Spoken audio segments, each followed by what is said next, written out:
안녕하세요. 오늘도 저희 채널에 찾아와 주셔서 감사합니다. 오늘은 한 여성의 인생 이야기를 들려드리려 합니다. 누구에게도 말하지 못했던, 조용히 삼켜야 했던 시간들. 사랑보다 책임이 앞섰고 상처보다 용서가 깊었던 그 세월. 우리가 잊고 지냈던 어머니의 뒷모습에서, 그리고 지금의 나를 키워낸 그녀의 이야기에서 위로와 공감을 느끼실 수 있길 바랍니다. 안녕하세요. 저는 황혼 육아로 하루하루 바쁘게 살고 있는 60대 여자예요. 지난 겨울은 유독 추워서 얼른 봄이 오길 기다렸는데 요즘엔 오미크론 때문에 더 날이라서 따뜻한 봄을 제대로 만끽하기도 못하며 지내고 있네요. 이제는 나이가 들어 밤잠도 짧아져서 하루가 어찌나 긴지, 바쁜 아들 내외를 대신해 어린이집을 다녀오는 아이를 봐주는 일이 아니라면 홀로 적적해서 어찌 보냈을까 싶어요. 그러니 손주 봐주는 게 힘들지 않냐고 죄송해하는 아들 내외에게도 오히려 고맙다는 말을 해줄 수밖에요. 나이가 들수록 초저녁 잠이 늘어나는 것 같아요. 손주가 자기 집으로 가고 나면 4시간이 나서 좋아하는 연속극을 보려고 소파에 누워 있다가 눈을 뜨면 어느새 한밤중이 되죠. 다시 눈을 감아보지만 잠은커녕 정신만 또렷해지고 그 길로 새벽동이 트는 것까지 보면서 아침을 맞이하게 되죠. 자고 싶은데 더 이상 잠들지 못하는 고통은 제 나이대 아는 분들은 다 아실 것 같습니다. 게다가 글쎄 새벽엔 온갖 생각이 다 떠올라서 속상한 마음에 눈물이 날 때도 있고요. 모두가 잠든 그 고요한 시간이 저는 참 싫더라고요. 마구잡이로 떠오르는 생각들 중에 가장 많이 떠오르는 기억이 있어요. 저를 많이 괴롭히는 과거 중 하나죠. 생각만으로도 가슴을 지게 만드는 그 사연을 이렇게 벽에 한번 적어봅니다. 넋두리로 여기시고 들어주세요. 아들의 아버지인 남편을 만난 건 부모님이 주선하신 선자리였어요. 오지식한 아버지였기에 연애 결혼을 인정하지 않으셨고 20살이 넘어가면서부터 선자리를 알아보신 분이었기에 저도 당연한 수순으로 뜻을 따랐어요. 몇 번의 선을 보고 난 뒤 남편과 만나게 됐고 저보다 3살 많았던 남편은 도배장판 일을 전문으로 하는 사람인데 자기가 하는 일에 자부심이 많은 그런 사람이었어요. 게다가 선을 보면서 나눈 대화 속에 시댁도 잘 살고 있고 건물도 하나 갖고 있는 사람이라 나름 성공한 사람으로 보였어요. 지은아, 나랑 결혼하면 돈 부족 없이 살게 해줄게요. 약속해요. 저에게 마음이 간 남편은 그렇게 큰 소리로 장담을 했고 박력 있게 말하는 그 모습이 싫지는 않더군요. 게다가 제가 마음에 든다는데 눈에 꿀이 뚝뚝 떨어지는 표정으로 쳐다보니 여자든 입장에서 기분이 좋기도 했어요. 게다가 아버지가 마련하신 자리이기에 제 의견이 크게 중요하지도 않았어요. 그래서 저와 그는 맞선을 보고 얼마 안 가 결혼을 하게요. 사랑이란 감정이 없이 이루어진 결혼이었지만 이어왕하는 결혼, 남편과 잘 살고 싶은 마음이 컸어요. 당연히 자식도 줄줄이 낳고 화목한 가정이 될 거라고 기대를 했고 그 흔한 고부 갈등도 잘 이겨낼 자신감도 있었죠. 당시에는 지금보다 시어머님의 권위가 더 셌잖아요. 시한번 님이 하시는 말씀에 감히 며느리가 토를 달지도 못할 그런 시절이니 고부 갈등이라고 말할 정도도 안 됐죠. 그런 시절이 매도 다행히 시부모님은 저를 예쁘게 봐주셨어요. 남들이 아는 그런 시집살이를 시키지 않으시더라도 구요. 그래서 저와 시어머니의 관계는 다른 사람들 같지 않게 가까웠고 남편도 일이 마치면 바로 집으로 왔고 저에게 애정 표현도 참 많이 해주는 사람이었어요. 그리고 참 재미있는 사람이라 저를 웃게 해주려고 노력도 많이 하는 사람이었고요. 그런 그 사람의 노력이 눈에 보여서 저도 남편에게 잘하고 싶어졌던 순간이 있었어요. 자상한 남편, 예뻐해주시는 시부모님, 든든한 경제력까지 이제 막 결혼한 3댁에서 걱정 없이 지낼 조건들이었지만 남편이 저에게 숨기는 것이 있다는 것을 얼마 가지 않아 알게 됐어요. 뭐요? 대출이 90%라고요. 몰랐어. 당신이 얘기를 안 해주는데 내가 어떻게 알아요? 글을 썼나? 내가 얘기 안 했었나? 아까 결혼을 하고 난 뒤 돈을 계획적으로 쓰기 위해서 남편의 수입 통장을 관리하게 됐고, 그러다가 매달 목돈이 은행으로 들어가는 걸 발견하게 됐어요. 의아했던 저는 남편에게 확인을 했는데 글쎄 그 돈이 건물 대출금이라는 거였어요. 남편이 그렇게 자랑스럽게 얘기했던 그 건물이 실은 90%가 은행 소유였던 거죠. 그 사실을 알았을 때 얼마나 어이가 없던지 가만히 있다가 뒤통수를 맞은 것 같았어요. 누가 돈 모아서 건물 빚내서 사서 건물가 모르면 차익 보는 거지. 걱정하지 마. 몇 년만 있으면 껑충 뛸 테니까. 남편은 자신만만하게 말을 하며 저를 타일렀어요.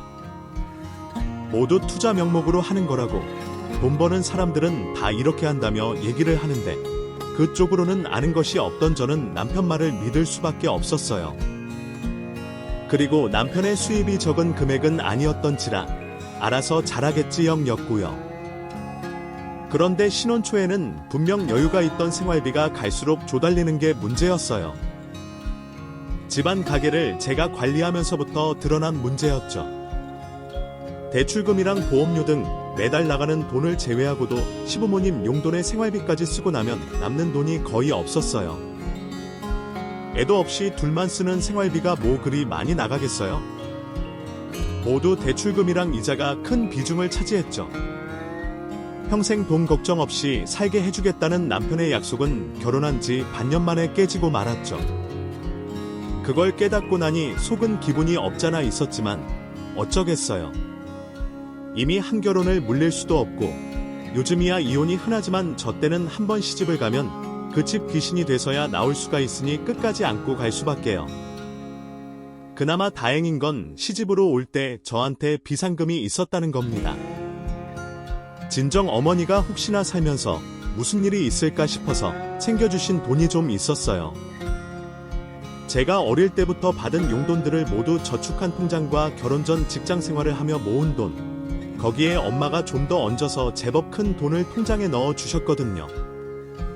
지은아, 이거 비상금으로 두고 써. 엄마 낮추지 말고. 엄마 써요. 나 예단에 혼수까지도 많이 들어갔을 텐데 너 결혼할 때 주려고 따로 모아둔 돈이야. 그러니 거지 그냥 가져가. 엄마. 제 이름으로 된 통장을 건네주던 엄마는 눈물을 훔치며 애써 서운한 표정을 숨기지 여거요. 그의 눈물에 저도 그만 울음보가 터져서 둘이 한참이나 부둥켜 안고 울었던 기억이 나네요. 아버지가 사업을 하셔서 생활이 풍족한 때도 있었지만 사업이란 게 그렇잖아요. 일이 잘 안 돼서 생활이 빠듯할 때도 있었는데도 그 돈을 쓰지 않고 차곡차곡 모아두신 엄마의 마음이 느껴져서 얼마나 가슴이 아프던지. 지집가서 잘 살라고 챙겨주신 비상금이 상고 없어지는 생활비로 써서는 안 되겠다는 생각에 저는 남편에게 제안을 한 가지 했어요.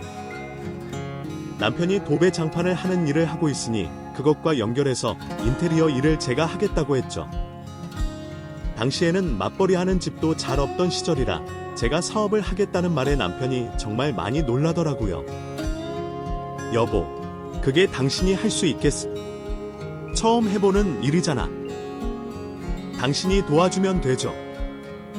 일이 처음이긴 하지만 배우면 되는 거고 당신도 알다시피 당신 머리로 우리 생활하는 것 빠듯한데 애라도 생기면 더 힘들어질 거잖아요. 내 나이에 직장을 갖는 것도 그렇고. 그렇게 한데의 남편은 갑작스런 제안에 걱정을 많이 했어요. 더군다나 시댁에서 결혼을 했으니 바로 아이를 가져서 낳게 원하셨는데 제가 일을 한다고 하면 안 좋아하실 게 뻔했고요. 그래도 저는 밀어붙였어요. 혼자 하는 것도 아니고 남편이랑 같이 하면 시간 조절하기도 좋고 인건비도 줄일 수 있다며 좋은 점을 계속 강조했지요. 할 수 있다고 자신감을 보이니 남편은 마지못해 찬성을 했고 그렇게 같이 부부 인테리어 가게를 차리게 됐어요. 엄마가 주신 비상금 회 몽땅 털어놓고 은행에 대출도 더 내고 애서 차리게 된 가게. 무조건 해내야 한다는 생각에 아침부터 밤에 잠들 때까지 아이디어를 내고 홍보를 하러 다니는 데는 온 신경을 모두 가게에 쏟으며 지냈어요. 그나마 남편이 하던 일이 있으니 소개가 곧장 들어왔고 그 일집이 물꼬가 되길 바라는 마음에 정말 최선을 다해서 상담을 했어요. 마치 내 집을 설계하듯 정성을 쏟아낸 첫 계약이 성공적으로 마무리가 되자 자신감이 붙은 저는 본격적으로 남편과 일을 하기 시작했어요. 대학에서 디자인과를 나와서 그런지 제가 아는 인테리어마다 고객들의 반응이 좋았어요. 남편도 기대 이상으로 제가 일을 잘하니 격려를 아끼지 않았고요. 그래도 처음 해보는 일이다 보니 전문성이 떨어지는 것 같아 틈틈이 인테리어 공부를 해가며 점점 저의 실력을 높였죠. 자신감이 붙고 성과가 있다 보니 저의 자신감은 갈수록 높아지는 것과 달리 친정엄마는 도통 임신할 기미를 보이지 않는 저 때문에 걱정이 늘어주셨죠. 결혼한 지 벌써 2년이 다 되어가는데 아이도 안 가지고 이렇게 계속 일만 하면 어떡하니? 사돈댁에서 얼마나 걱정이 많으시겠어요. 곧 가질 거예요. 조금만 더 하면 자리 잡을 거고 지금 직원도 구하고 있어. 그 직원 잘할 수 있을 때까지 가르치고 바로 가질게요. 이거 산이가 임신하고 싶다고 하면 바로 되는 건 줄 알아. 이렇게 자꾸 미루다가 어쩌려고 그래? 알았어요. 곧 임신 소식 들려드릴게요. 걱정하지 마시라니까요. 엄마는 사돈댁에 눈치 보인다고 일 그만두고 얼른 아이 가지라고 난리셨어요. 그 마음을 모르는 건 아니었으나 이제 자리 잡기 시작한 일을 손 놓고 싶지 않았던 저는 조금씩 임신을 미루고 있었죠. 그러다가 어느 날 저희 부부에게 아이가 생기게 됩니다. 결혼 3년 차에 찾아온 아이였죠. 일에 쫓기면서도 아이를 가져야 한다는 부담감이 있었는데 그때 때마침 임신이 된 거라 얼마나 기쁘던지. 게다가 마음에 드는 직원을 구해서 일도 여유가 있을 때였거든요. 여러모로 시기가 딱 좋을 때 임신이 돼서 얼마나 좋던지. 양가 부모님도 기다리던 임신 소식에 정말 기뻐하셨고요. 남편은 말할 것도 없이 엄청 좋아했어요. 임신을 하고 나서도 할 수 있는 일은 계속했어요. 일이 한개 입소문을 타기 시작한 이 일감이 물밀듯이 들어오더라고요. 소개에 소개가 이어지고 점점 명성도 쌓게 되면서 저희는 그야말로 돈방석에 앉게 됐어요. 도배장판 일만 할 때와는 비교가 안 되는 수입이 생기자 남편의 입꼬리는 내려올 줄을 몰랐고 시부모님 역시 너무 좋아하셨어요. 일이 그렇게 될 수 있었던 건 모두 친정엄마의 종잣돈 있었기에 가능한 일이라 저는 엄마한테 보답을 하고 싶었어요. 그래서 결혼할 때 주신 비상금의 2배를 통장에 넣어서 엄마께 드렸죠. 세상에, 이 돈을 왜 다시 줘? 엄마, 우리 이렇게 잘 풀린 거 다 엄마 덕분이야. 엄마가 생겨준 비상금 없었으면 시작도 못했을 거야. 내가 한 게 뭐가 있어? 너랑 초서 방에 단 거지. 우리 이제 도마나 그러니까 이 돈 그만 더 나아요. 엄마는 돈이 너무 많다며 거절하셨지만 저는 억지로 엄마 주머니에 넣어드렸어요. 매번 딸 가진 죄인처럼 사돈댁 눈치 보고 시댁 눈치 보셨던 엄마에게 그 정도를 해드려도 된다고 생각했거든요. 그렇게라도 챙겨드리니 제 마음이 오히려 든든해지더군요. 시간이 흘러 저는 아들을 출산했고 여전히 저희 가게는 성업을 했어요. 가게의 직원도 2명 늘어났고 아파트 인테리어만 하던 일감도 점점 거래처가 늘어났죠. 일이 잘 되면서 집안 형편은 점점 나아졌지만 저와 남편의 관계는 점점 멀어지기 시작했죠. 아들이 태어나고 저는 아들의 육아에 집중을 했어요. 그리고 남편은 제가 아닌 밖에 있는 여자들에게 집중을 하기 시작했고요. 그 흔하고 흔한 레퍼토리인 외도를 하기 시작한 거죠. 남편은 제가 모를 거라고 생각했나 봐요.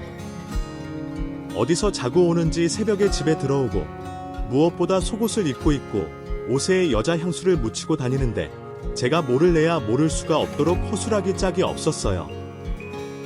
처음 난방에 묻은 여자 화장품을 봤을 때 얼마나 놀랐는지 몰라요. 저는 바로 추궁을 했고 남편은 접대 차가게 된 술집에서 묻은 거라고 얘기를 하더군요. 그때는 외도에 확신이 없었기에 일 때문에 생긴 거라는 말에 넘어가긴 했지만 제 기분이 괜찮을 리는 없었죠. 그 이후로 남편의 일거수일투족을 더 유심히 살피게 됐는데 얼마 안 가 저는 결론을 내릴 수가 있었어요. 난 여자와 바람이 난 게 확실하다고요. 퇴근해서 집에 온 남편에게 단도직입적으로 물어봤어요. 바람난 거 아니야. 그랬더니 펄쩍 뛰면서 아니라고 발뺌을 하더군요. 본인도 그게 나쁜 짓이라는 것을 알고 있는 건지 절대로 아니라고 몇 번이나 말을 하더군요. 목소리 큰 놈이 이긴다고 계속 아니라고 우기니 저도 그냥 넘어갈 수밖에 없더라고요. 하지만 아니 땐 굴뚝에 연기가 나겠어요? 그날 이후 조심하는 척하더니 어떤 여자와 팔짱을 끼고 가는 모습에 저에게 들키고 말았죠. 야시시한 옷을 입고 남편의 옆에 찰싹 붙어서 히히호호하는 여자를 보니 눈이 뒤집히더군요. 마침 계절이 바뀌어서 남편 옷을 쇼핑하고 나오던 길에 그 장면을 본 저는 냅다 달려서 쇼핑백으로 남편의 뒤통수를 갈겨버렸어요. 뭐야? 바람핀 적 없다고. 이 여자 뭐야? 너네 둘이 왜 벌건 대낮에 팔짱 끼고 다니는 건데? 이 더러운 새끼. 옆에 있던 상간녀는 소리를 지르고 남편은 저를 말리고 저는 미친년처럼 날뛰었어요. 그 상황에서 어떻게 맨 정신으로 있을 수가 있겠어요. 지나다니던 사람들이 구경하는 시선을 보냈지만 남자스러울 것도 없었고 눈에 뵈는 게 없더라고요. 남편이 한사코 말려서 겨우 진정을 하고 집으로 왔고 남편은 무릎을 꿇고 싹싹 빌더군요. 지은아, 내가 잘못했어. 다시는 안 그럴게. 내가 각서든 지장이든 적을 테니까 이번 한 번만 봐줘. 내가 바람핀 거 아니냐고 물었을 때 아니라며 그런 거 아니라고 나한테 소리 질렀잖아. 근데 내 뒤통수를 쳐도 이렇게. 잘못했소. 진짜 다시는 안 그럴게. 한 번만. 빼도 박도 못하고 걸린 사람은 저에게 손이 발휘되도록 빌고 또 빌더군요. 맘 같아서는 정말 갈아 마셔도 시원찮은 기분이었지만 얘 아빠잖아요. 제 감정과 별개로 내 아이 아빠라는 이유로 맘 내키는 대로 할 수 없는 것도 화가 났어요. 결혼할 때는 유머러스하고 당찬 모습의 매력을 느꼈었는데 그 매력이 저만 느낀 건 아니었던 거죠. 일이라는 핑계로 밖으로 다니면서 온갖 일을 다 흘리고 다녔을 남편을 생각하니 억장이 무너지는 것 같았어요. 누구에게 속상한 이 마음을 말도 못하고 다시는 안 그러겠다는 각서 한 장에 넘어가졌습니다. 하지만 그건 끝이 아니었어요. 뭐든 처음 한 번이 어렵다잖아요. 남편은 저에게 한 번 걸려놓고는 또다시 저 몰래 바람을 폈어요. 오히려 저에게 안 들키려고 더 주도면밀하게 행동하면서요. 아무리 조심한다고 해도 저는 남편의 머리 꼭대기에 있었고 번번이 걸렸어요. 그때마다 저에게 손이 발인 싹싹 빌었고 저는 아이 때문에 어쩔 수 없이 눈 감아주는 게 반복이 됐죠. 아무리 아이가 눈에 밟혀도 자꾸 반복되는 바람 앞에서는 얄짤없이 돌아서 써야 했는데 마음 약하게 그러질 못했는지 지금 와서 너무 후회가 되지만 그때는 그러는 게 제가 할 수 있는 최선이라고 생각했어요. 아이와 가정을 위해 내가 눈 감으면 조용히 지나간다고 생각했지만 그게 끝이 될 수는 없었던 거죠. 그렇게 눈 감고 산 지가 10년. 어느덧 아들은 20세 성인이 됐고 아들의 대학교 입학을 기념으로 저녁을 먹는 자리에 남편, 아니 그 사람은 자신의 내연녀와 함께 자리에 참석했어요. 아들도 있는 자리에 버젓이 상간녀를 데려온 그 사람은 당당하게 저에게 요구하더군요. 지은아, 이혼하자. 성민이도 다 컸고 우리 자신의 삶을 살자고. 당신도 나랑 한 입을 덮고 못 살 거 아니야. 그러니까 우리 각자 인생 즐기면서 살자고. 아들과 함께하는 저녁 식사 자리에 내연녀를 데리고 온 아빠라는 사람이 나 머리에 내는 마치 장식이냐 쫄래쫄래 따라 나온 상간녀. 둘 다 정상은 아니었어요. 부끄러움 같은 건 잊고 사는 건지 너무나 당당한 그 남자의 얼굴을 보면서 속이 미식거리더군요. 결국 그 자리를 박차 나올 수밖에 없었어요. 그런 저를 따라 당황한 아들이 쫓아왔고요. 엄마, 그냥 아빠랑 이혼해요. 더 이상 이렇게 참기만 하시는 거 하실 필요 없어요. 그래, 성민아. 10년이나 참고 산 보람도 없이 이제 끝내야 되겠다. 더 이상 내가 안 되겠어. 그 두 년놈들 상판에 딱이나 올리고 나올 거야. 그냥 나온 게 한이 될 정도였죠. 내가 그동안 어떤 마음으로 참고 산 줄도 모르고 아직도 하고 싶은 대로 하면서 사는 인간을 무슨 기대로 참아줬나 싶은 게 내가 등신이다 싶었어요. 그날 친구를 만나서 술을 얼마나 마셨는지 모릅니다. 술 해독이 안 돼서 잘 마시지 않던 건데도 그날따라 갈증인 하듯이 계속 입에 들어가더군요. 알아던 짓을 아니 친구도 놀라고 이혼을 결심한 제 얘기에 또 놀라고 다음날 숙취에 무니 고생을 했지만 그렇게라도 쏟아내고 나니 생각이 정리가 되더군요. 마음의 결정을 내리고 그 인간을 만났어요. 네가 바라는 대로 이혼해줄게. 종말이 여와 웬일이냐. 내 말을 다 듣고 이럴 거면 진작 해줬으면 얼마나 좋냐. 이혼하자. 제 말이 그렇게도 좋은지 핑계빙글 웃으면서 말하는 그 남자를 보며 내가 왜 그동안 참고 살았나 회의감이 들었어요.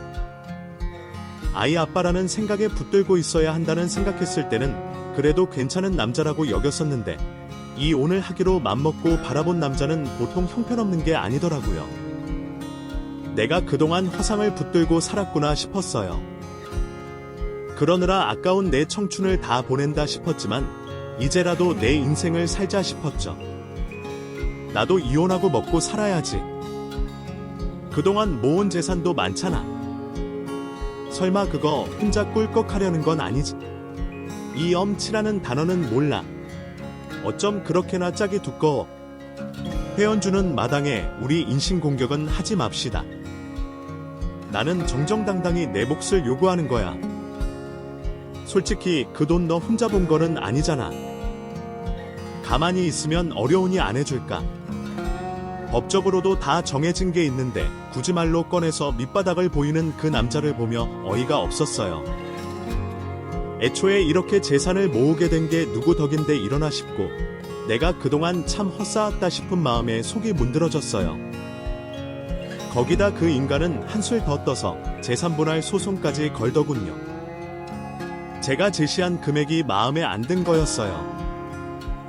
이혼의 원인 제공을 한 당사자가 재산분할 소송까지 거니 법원 쪽에서도 어이없어 했어요. 그러거나 말거나 그 인간은 저에게 한 푼이라도 더 받아가려고 술수를 썼고 이혼하는 마당에 참 더러운 꼴까지 보게 되니 저는 점점 지쳤어요. 원하는 걸 줄 때까지 제 바짓가랑이를 잡고 안 떨어질 것 같은 그 사람을 보면서 제가 일으킨 인테리어 사업체를 그냥 넘겨버렸어요. 혹시 죽더라도 나한테 알리지 말고. 알겠어? 업이 차마 천거지. 너하고 그동안 살면서 내가 얼마나 답답했는지 너 모르지? 너 남자 숨통을 꽉꽉 쬐는 피하는 춤이 있어. 나중에 딴 남자 만나더라도 그러지는 마라. 또 그러면 나처럼 도망갈 줄도 몰라. 결혼 생활 동안 제가 한마디를 하면 10마디를 하던 사람이었어요. 그 성정은 어디 가지도 않고 이혼하는 날까지도 그렇게 못난 말을 퍼부더군요. 그러면서 마주 나온 상간녀의 엉덩이를 만지며 유유히 떠나는 그 인간의 뒷모습을 보면서 할 수만 있다면 죽이고 싶은 마음까지 들었었어요. 자식까지 낳고 산 여자 가슴에 이렇게 대못을 박을 수가 있나 싶은 게 차라리 이렇게라도 헤어지게 돼서 정말 다행이라 싶었어요. 제발 다시는 저 인간과 엮이지 않기를 바라고 또 바랬어요. 이혼한 뒤부터 저는 더 열심히 살았어요. 인테리어 회사는 전 남편에게 넘겼지만 프랜차이즈 가게도 몇 개 있었고 임대업을 하는 빌딩도 한 개 있었거든요. 그래서 먹고 사는 건 걱정이 없었죠. 건강을 좀 챙겨야겠다는 생각에 운동도 시작하고 재즈댄스 학원도 등록해서 취미 활동도 했죠. 그동안 바람피는 남편에게 가 있던 신경들을 나 자신에게 돌리고 나니 세상이 달리 보이더군요. 주변에서도 군이가 많이 바뀌었다고 보기 좋다고 하고요. 이혼한 과정이 힘들긴 했지만 어찌 보면 그게 터닝 포인트가 돼서 제가 마음을 달리 먹게 된 계기가 됐죠. 아들은 대학원까지 졸업을 하고 사귀던 여자친구와 결혼을 하게 됐어요. 대학 때부터 사귀던 사이라 저랑도 잘 지내던 여자. 아이였는데 끝까지 그 인연을 잘 이어가서 결국 결혼까지 맘먹었다라고요. 사돈이 될 집안 부모님은 두 분 다 교사하셨고 그런 가정에서 자라서 그런지 며느리는 성격도 참 차분하고 예뻤어요. 그럼 며느리가 저도 마음에 쏙 들었고요. 결혼식 날을 잡고 아들이 저에게 말을 하더군요. 엄마, 결혼식 날 아버지도 부르고 싶은데 괜찮으시겠어요? 뭐니 아빠 사실 엄마 이혼 후에도 아빠한테 계속 연락이 왔었어요. 엄마와 속상하실까봐 말씀은 안 되었는데 그 남자에게서 계속 연락이 왔었다는 아들의 말이 좀 의외더군요. 여자 뒷공무니만 따라다니면서 살 줄 알았는데 그것도 애비라고 아들 생각이 난 모양이었지만 정말 맘 같아선 다시는 그 인간 얼굴을 보고 싶지 않았지만 평생에 한 번 있을 아들의 결혼식이고 사돈도에 사람들 면도 있고 애서 아들의 말에 따르기로 했어요. 드디어 아들의 결혼식. 되도록 얼굴을 마주치고 싶지 않아서 결혼식 당일의 식장으로 바로 오라고 통보를 넣은 터라 결혼식 시간에 맞춰 손님 맞이를 한다고 서 있었어요. 꿈에라도 보고 싶지 않은 그 얼굴이 나타났고 그 곁에는 상간녀 꼬리를 달고 있더군요. 참 가지가지 한다는 생각에 제 인상이 돌아가 모양이었어요. 오랜만에 보는 얼굴에 대놓고 인상 쓰는 거 아니야. 여기가 어디라고 꼬리를 대고 나타나는 거야. 허거. 말 조심해. 우리 엄연히 부부야. 저와 이혼 후에 그 여자랑 혼인신고라도 한 모양인지 부부라고 당당히 밝히는 꼬라지에 제 배알이 꼬인더군요. 주위에 보는 눈도 많고 애서 말을 아끼고 오는 손님들을 받고 있는데 이혼한 부부가 같이 서 있으니 다들 놀란 표정들을 짓듣군요. 마치 동물원의 원숭이가 된 기분이었어요. 몇 시간만 참자 스스로를 다독이고 있는데 그 와중에도 그 둘은 서로에게 위해 속닥속닥이면서 아주 꼴 사나운 짓을 하고 있었어요. 그 모습을 애써 모른 척하며 있는데 제 귀에다 들리게 말을 하더군요. 원래는 당신이 저절이 앉아야 하는데 끄지 에이 왜 그래요? 저 여자 다쳤는데 아니 지금은 나랑 결혼해서 살고 있는 사람이 자니 엄연히 전의 가족임. 이질 속이 부글부글 끓더군요. 입에서 욕이 나올 것 같았어요. 한마디 해야겠다 싶어서 입을 때려는 순간에 아들이 제 손을 잡더군요. 엄마, 제가 다 알고 있잖아요. 조금만 참으세요. 다시는 아빠랑 이렇게 같은 자리에 계실 일 없어요. 정말 아들 얼굴을 봐서 그 순간에 겨우 참고 넘어갈 수 있었어요. 앞으로 다시는 안 볼 생각으로 그 생각으로 꾹 눌러 참고 결혼식을 무사히 끝낼 수 있었어요. 무대 위에 서 있는 아들과 며느리는 한 쌍의 백조처럼 정말 아름다웠어요. 부디 아들의 나처럼 힘든 결혼 생활을 하지 않기를 속으로 얼마나 빌었는지 모릅니다. 그걸 위해서라도 결혼식이 흠없이 끝나야 했고 무사히 모든 행사가 끝날 수 있었어요. 아들 내외는 강남에서 영어학원을 크게 운영했어요. 결혼 전부터 아들이 운영하던 학원이었는데 며느리와 결혼을 하면서 확장을 하게 됐죠. 둘 다 젊어서 그런지 운영에 대해 애착이 남달랐어요. 둘만의 목표도 있었고 앞으로의 계획도 있더라고요. 그렇게 바쁜 생활 속에서도 며느리는 꼬박꼬박 저에게 안부 인사를 하면서 며느리 노릇을 하려고 애를 쓰더군요. 어른 공경할 줄도 알고 잘하려고 애쓰는 모습이 어찌 안 예쁠 수가 있겠어요. 먼저 며느리를 본 친구들이 딸 같은 며느리는 없다고 했지만 진심으로 저는 며느리가 딸처럼 예뻤어요. 게다가 결혼하고 얼마 지나지 않아 임신까지 돼서 정말 축하겠어요. 저희는 일주일에 한 번은 아들 내외와 같이 저녁 식사를 했는데 그 자리에서 이상한 소리를 듣게 됐어요.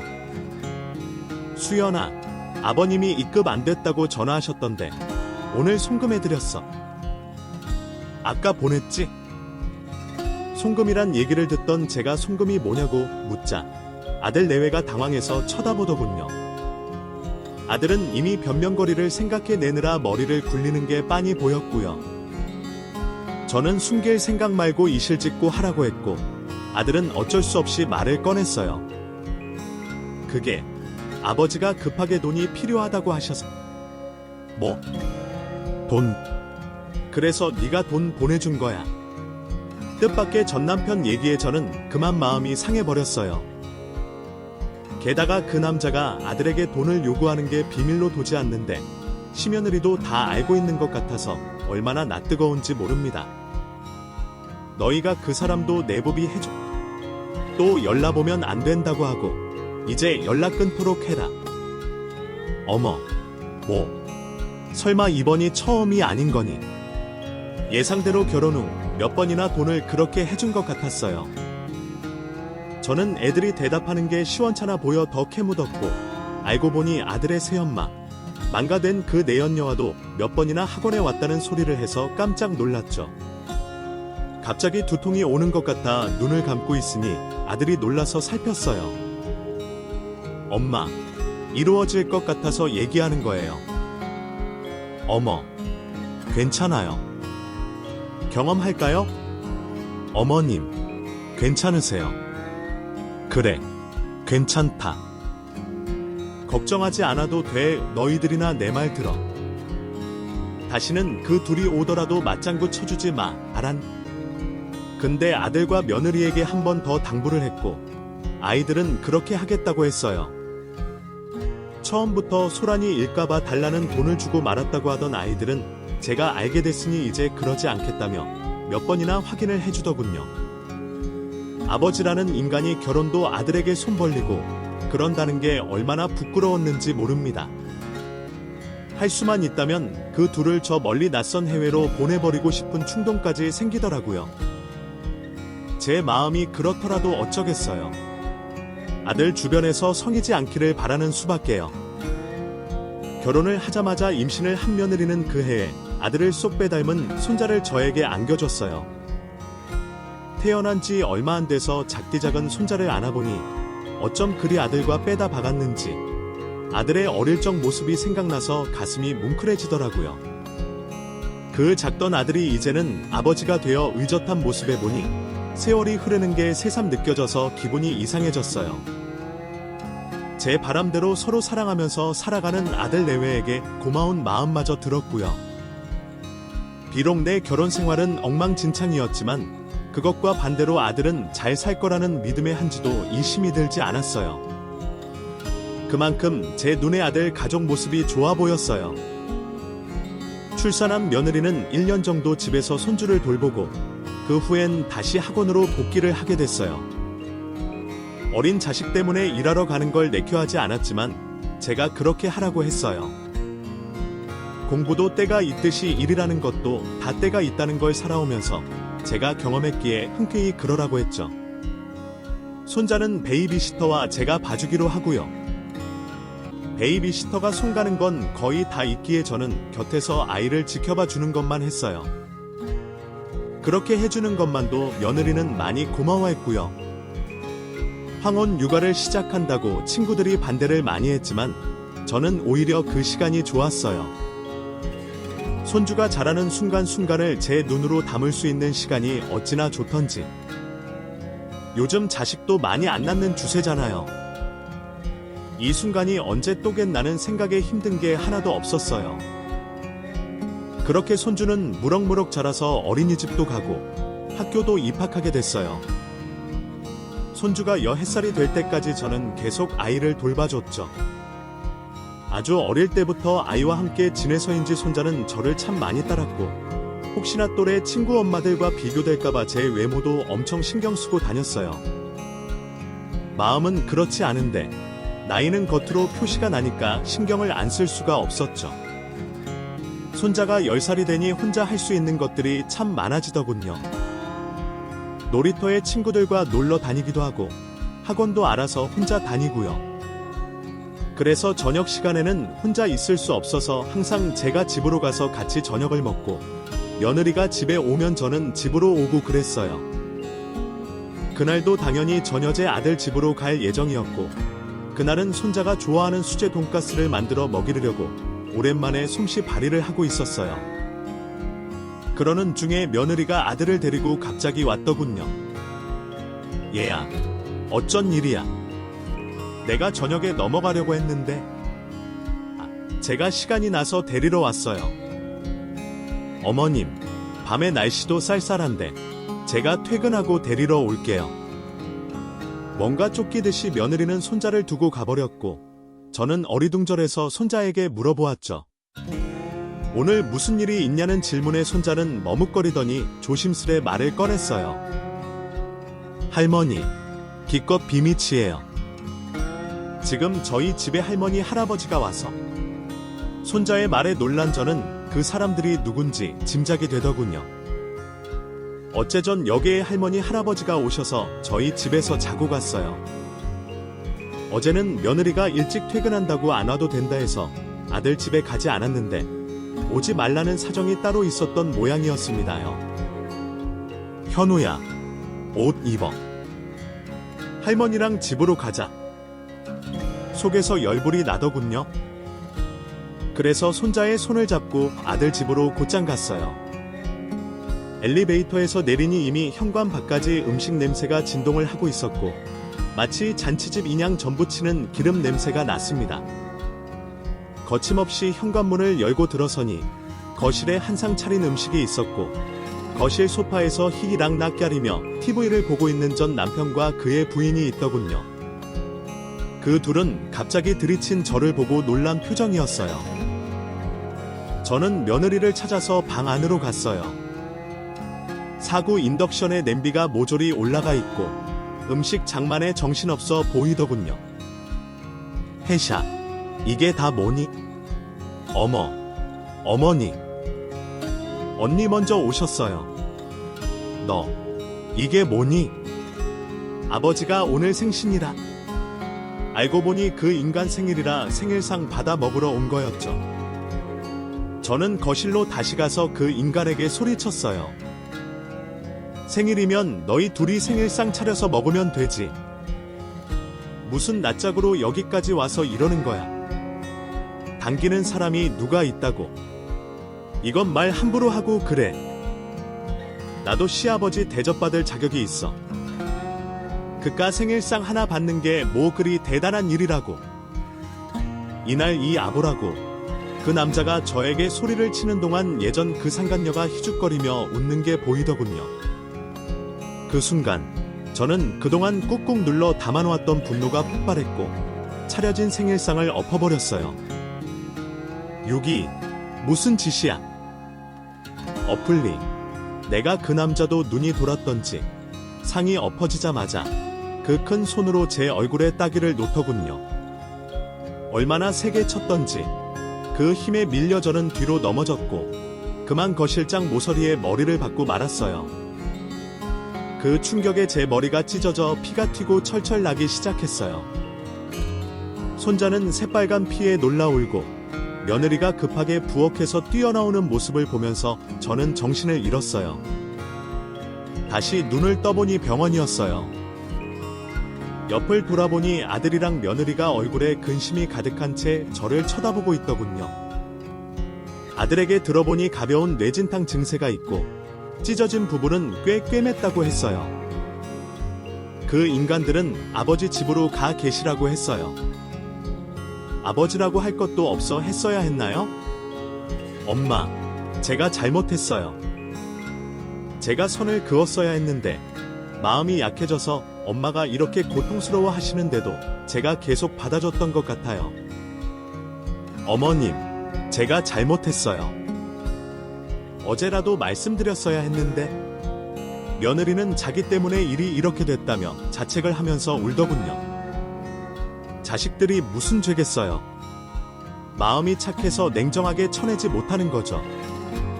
저 이제 아버지 안 보고 살아도 상관없어요. 어차피 다 커졌잖아요. 그동안 엄마 속인 것 정말 죄송해요. 이제는 저도 아버지 안 보고 살래요. 엄마 힘들게 안 할게요. 네, 어머님, 저도 어머님 말씀대로 할게요. 아이들은 그동안 조용히 넘어가려고 그 남자의 요구를 다 들어줬다면서 이제는 선을 긋겠다고 몇 번이나 얘기하더군요. 부모 자식 간에 강제로 끊는 것 같아 미안한 마음도 들었지만 아비 역할도 제대로 안 한 인간이 뒤늦게 대접받으려고 하는 걸 보니 저는 못 보게 떠났어요. 그래서 그 인간을 경찰서에 고소했어요. 폭행죄로요. 증거는 차고 넘쳐서 그 인간에게 너무 불리한 상황이었죠. 고소를 당한 이 깜짝 놀라서 저를 찾아온 전 남편은 저에게 합의해달라고 빵을 질렀어요. 어디 하고 싶은 대로 해라. 나 이번엔 칼같이 안 넘어가. 제대로 사과하고 다시는 우리 앞에 나타나지 마. 대접받으려고도 하지 말고 우리 아는 척도 하지 말고 내 말대로 안 하면 당신 콩밥 내가 제대로 먹여줄게. 지은아, 우리 사회 이제 콩밥이라니.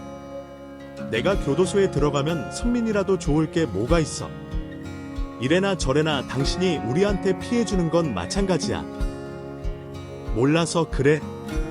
단호하게 요구하는 저에게 전 남편은 계속 사정을 했고 결국 다시는 아들 부부에게 찾아오지 않겠다는 각서를 쓰고 합의를 해줬어요. 당연히 그 각서는 공증까지 받았고요. 전생에 무슨 죄를 그렇게 지은 건지 악연도 이렇게 깊은 인연이 없는 것 같아요. 우선은 이렇게라도 인연을 끊으려고 술을 써놨지만 약속을 제대로 지킬지는 솔직히 못 믿겠어요. 그래도 지도 아이라는 사람이니 아들을 위하는 게 뭔지는 깨닫는 순간이 오겠죠. 제 사연은 여기까지예요. 결혼으로 시작된 그 인간과의 관계를 이렇게 쭉 쓰다 보니 참 질긴 인연이구나 싶은 생각도 드네요. 제발 이대로 그 인간과의 인연이 끝이 나게 바라는 마음으로 글을 마무리합니다. 두서없이 쓴 긴 글에 들어주셔서 감사합니다. 오늘 이야기가 마음에 닿았길 바랍니다. 때로는 말없이 견뎌온 누군가의 인생이 우리에게 조용한 위로가 되기도 하니까요. 이 영상이 좋으셨다면 좋아요와 구독 버튼 눌러주시고 소중한 사람과 함께 나눠주시면 큰 힘이 됩니다. 우리는 또 다른 이야기로 다시 찾아뵐게요. 감사합니다.